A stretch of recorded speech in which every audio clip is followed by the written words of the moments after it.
El Foro de la Inversión en Capital Intereconomía.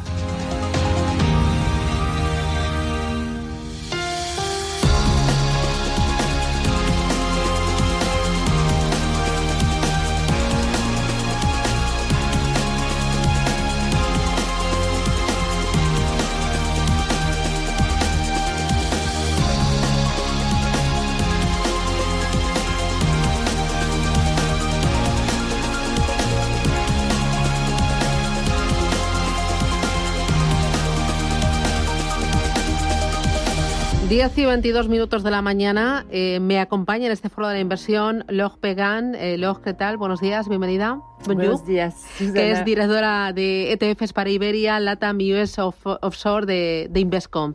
Enseguida vamos a ir con nuevos lanzamientos que tenéis en tu casa con Invesco, pero antes me gustaría, como perteneces a una gran casa global, pero con foco también en Estados Unidos, ¿qué se dice en tu casa de las elecciones en Estados Unidos? ¿Cómo anda el debate y las apuestas y las encuestas internas? Pues primero, muchísimas gracias por contar con Invesco. Es siempre un placer estar aquí. No suelo venir, suelen venir más bien Macarena y Fernando, que lo hacen mucho mejor que yo, pero bueno, lo voy a intentar. Bueno, sois unos cracks todos, ¿eh? Hacéis buen equipo, complementarios. Muy complementarios, tienes razón. Pues efectivamente, todo el mercado yo creo que está a la espera de lo que va a pasar en Estados Unidos. Desde Invesco, nuestros expertos no apuestan sobre el ganador, pero es verdad que en el estado actual de la política, si miramos más a nivel mundial, estamos viendo bastante movimientos populistas antielitistas. El impacto de quién gane la presidenta en Estados Unidos suele estar sobrevalorado, sobre todo si miramos a medio plazo. Hay cosas que tienen más impactos, las políticas monetarias, pero sí que el resultado puede tener un impacto significativo en algunos sectores, algunas regiones del mundo, algunas divisas o materias primas, por ejemplo. Y bueno, desde Invesco ETF pensamos que efectivamente la granularidad que ofrecen los ETFs representan una oportunidad fantástica para implementar a corto plazo algunas apuestas tácticas en algunas clases de activos. Claro, porque el vehículo ETF te permite actuar de forma táctica, de forma muy rápida, muy ágil, ¿no? Claro, tenemos, por ejemplo, en Invesco más de 400 ETFs, entonces ahí realmente se puede implementar apuestas. Entonces, si miramos ahora en grandes rasgos, en qué tipo de escenario podríamos tener. Vamos a poner solamente dos escenarios, aunque yo creo que podríamos tener bastante más. Entonces, una victoria de Harris es verdad que sería más bien una política de status quo en general, con inversiones en infraestructuras, con un mayor enfoque en lo que son políticas de energía limpias, que podrían ser positivos para ciertas industrias. Energía renovable, por supuesto, pero también inteligencia artificial. Del otro lado, una victoria de Trump, que apunta a menos regulación gubernamental, más aranceles, menos impuestos, podrían beneficiar a algunos sectores como el sector energético, no renovable, más bien petrolero, el industrial o el sector financiero. Y él también ha anunciado una política más favorable hacia las criptomonedas que podrían beneficiar al Bitcoin, por ejemplo. Y en ambos casos, en esos dos escenarios, vemos que habrá bastante atención hacia un proteccionismo de Estados Unidos con mayor gasto en defensa, en ciberseguridad, probablemente mayores déficits y periodos de incertidumbre que típicamente en este tipo de periodo un activo que funciona muy bien es el oro, ¿vale? Que se podría implementar también a través de ETFs. Si ahora vamos más bien a distintas clases de activos mirando cómo podrían afectar esos resultados. O, por ejemplo, bolsa, renta fija, oro has mencionado, divisas, ¿no? Divisas y el dólar, ahí estamos escuchando distintos escenarios que apuntan a, efectivamente, Trump quiere tener un dólar más débil para beneficiar a las empresas americanas, pero estamos viendo que realmente su política tan agresiva podría hacer que el dólar subiese más bien al principio. Yo creo que algo que también es interesante desde la industria de ETFs es, yo siempre lo digo, mirar los flujos de ETFs, porque dan una indicación de por dónde van los mercados. Al ser un vehículo de inversión tan flexible, tan fácil de implementar, las apuestas se suelen hacer a través de ETFs primero. Y nosotros, por ejemplo, en Invesco, ¿qué hemos visto en esos últimos días, pues muchísimos flujos de entrada en la renta variable americana, en nuestros ETFs de S&P 500, de Nasdaq, y eso apunta a que realmente el mercado está apostando por Estados Unidos. Hay algunos que tienen preocupaciones sobre la implicación que podrían tener esas elecciones sobre la regulación. Se habla, por ejemplo, de que haya más regulación sobre las empresas tecnológicas, que hay en el S&P 500, pues todos hablan de las 7 magníficas, entonces esas empresas representan una concentración excesiva que dan preocupación a algunos. Entonces ahí nosotros, por ejemplo, ofrecemos la posibilidad de invertir en índices de forma equal weight, ¿vale? Donde ahí se pondera las empresas de forma igual, tanto en el S&P 500 como, por ejemplo, en el Nasdaq, ¿vale? Otra cosa es que nos preguntan muchos nuestros inversores es qué tipo de exposición defensiva puedo tener. Porque efectivamente hay bastante preocupaciones sobre, por ejemplo, el compromiso de Trump con las alianzas internacionales, con la OTAN, por ejemplo. Pues esta incertidumbre política, las tensiones geopolíticas que tenemos, pues podrían llevar una demanda de los inversores hacia activos refugios, como hemos hablado antes del oro, pero también de los govies americanos, también puede ser una opción. Y a través del ETF tú puedes acceder de forma táctica a diferentes activos, a diferentes temáticas, a diferentes índices, cestas de valores, o sea, el abanico es infinito.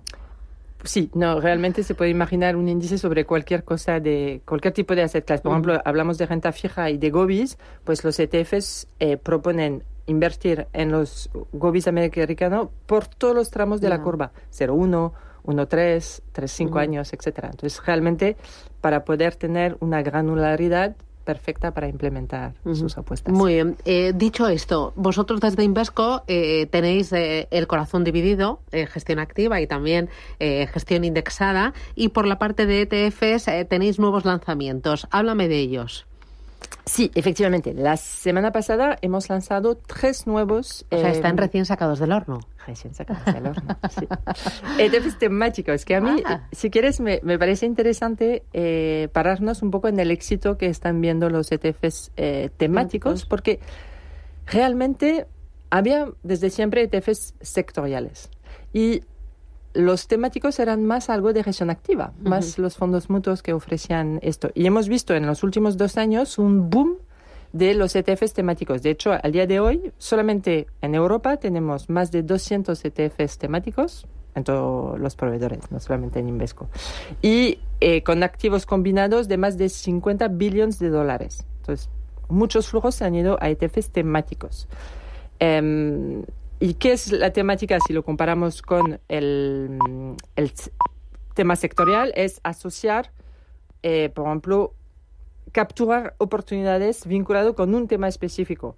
Un tema suele asociarse con tecnologías disruptivas como energía limpia, blockchain, robótica y otras innovaciones tecnológicas. Entonces, cuando, por ejemplo, nosotros desde Invesco pensamos en lanzar un nuevo ETF temático, siempre nos hacemos las preguntas. ¿Existen fuentes significativas de demanda para esta temática? ¿Existen una diversidad suficiente de empresas involucradas? Eso es importante porque nosotros... ¿Qué llama suficiente de empresas?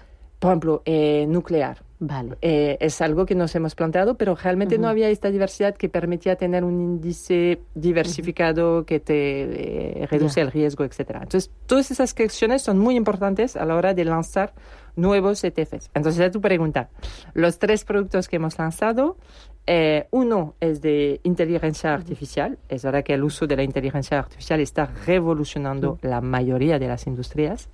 Se prevé, por ejemplo, que las aplicaciones basadas en la inteligencia artificial contribuyan con $15,7 billones en la economía mundial para 2030. Principalmente a través del famoso procesamiento del lenguaje natural, NLP, pero también aprendizaje automático, robótica, inteligencia artificial generativa. Y vemos que la demanda está siendo impulsada en todos los sectores porque necesitamos mayor eficiencia, mayor productividad en todos los dispositivos con uso de incentivos de datos que al final es una parte crítica de nuestro día a día, a todos. Bueno, es la base, ¿no? Es como el alimento o como el aire para respirar. Así que existe desde muchos años, pero realmente lo que estamos viendo a nivel de data, por ejemplo, en los últimos años es revolucionario. Bueno, esa temática, todo lo ligado a inteligencia artificial, ¿qué más temáticas tenéis sobre la mesa? Pues un poco ligada como con esta, tenemos tema de ciberseguridad. Es un tema cada vez más importante, en parte debido al éxito de la inteligencia artificial. Al final, cualquier persona conectada a Internet se enfrenta a esta amenaza.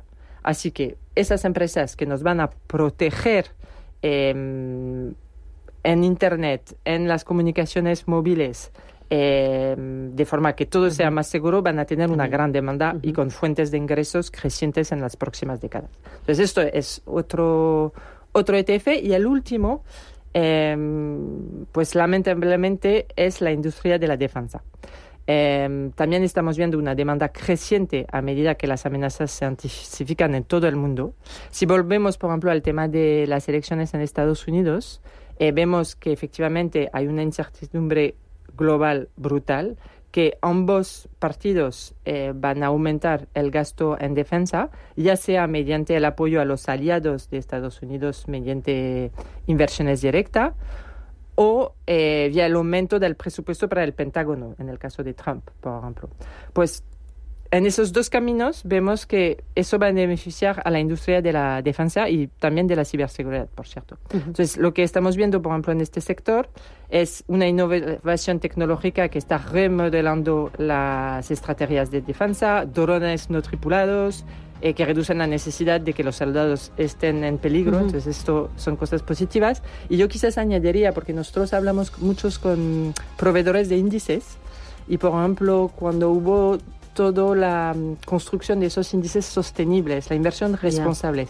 Yo me acuerdo que ahí, pues típicamente, la defensa estaban excluidas, ¿no? Bueno, es que antes se llamaba armamento, industria de armamento, ahora ya es de defensa, ¿eh? Cómo cambia el vocabulario y todo, ¿eh? Y efectivamente, en un momento, algunos se plantearon, ¿no deberíamos volver a poner esas empresas dentro de los índices responsables porque al final defienden la democracia? Claro. Entonces ven que todos esos temas al final es muy complejo. Bueno, tenemos 3 temáticas. Aquí 2 cositas más. El ETF te permite de una forma ágil, de una forma con bajos costes, muy transparente, aportando una gran innovación, lo estás diciendo tú, por esos ETFs que vais a lanzar, acceder a cualquier activo, a cualquier región, a cualquier temática, a cualquier sector. ¿Qué aporta una casa como Invesco al ecosistema de los ETFs? Muy buena pregunta. Pues Invesco llevamos gestionando ETFs desde más de 25 años. Lanzamos el primero que replicaba el Nasdaq. Yo creo que eso es importante porque al final nos da una solidez a la hora de sabemos gestionar ETFs. También somos el 4º proveedor de ETFs en el mundo. Gestionamos más de $700 billones en ETFs. Entonces, eso no lo digo para dar grandes cifras, lo digo porque efectivamente en este tipo de productos que tienen un coste tan bajo, la escala es muy importante. Entonces necesitamos tener muchísimo volumen para ofrecer precios o costes tan agresivos. Y luego sí que veis cada vez un mayor interés y unos mayores flujos, me decías, es muy importante ver los flujos. ¿Veis que los flujos cada vez son más importantes hacia los ETFs? Sí, es una tendencia que estamos viendo, o sea, en el mundo y en España también. En el mundo, sí. Para que tengas una idea, hoy en el mundo hay 14 trillones en ETFs, hay más de 10 en Estados Unidos, entonces el mercado americano es de lejos el más importante. Y nosotros en Europa tenemos más de 2 trillones. Y España es verdad que es un país que utiliza muchos ETFs con clientes institucionales, fondos de pensiones, fondos de fondos, y a nivel minorista, probablemente por el tema fiscal, no es un vehículo que se ha usado mucho. Hasta el año pasado o hace 2, donde estamos viendo cada vez más plataformas digitales ofreciendo ETFs y un interés creciente por los ETFs y flujos que entran por fin. Es que hay plataformas digitales, los neobancos, los robo-advisors, sí que están haciendo una labor, los brokers, una labor muy importante para dar acceso a cualquier patrimonio, a cualquier cliente, a este vehículo de inversión, ¿no? Sí, y educación financiera, sí, educación que también financiera. es muy importante. Pues Laure Peygan desde Invesco, muchísimas gracias por esta gama de ETFs, enhorabuena por el lanzamiento, gracias por traernos aquí calentitos y bueno, pues ya veremos en Estados Unidos qué pasa, ¿no? Esperemos que el resultado lo conozcamos pronto, que no se alargue una semana o más. Sí. Así que mil gracias y un placer, que tengas buen día. Muchas gracias a ti. Adiós, buen día. chao.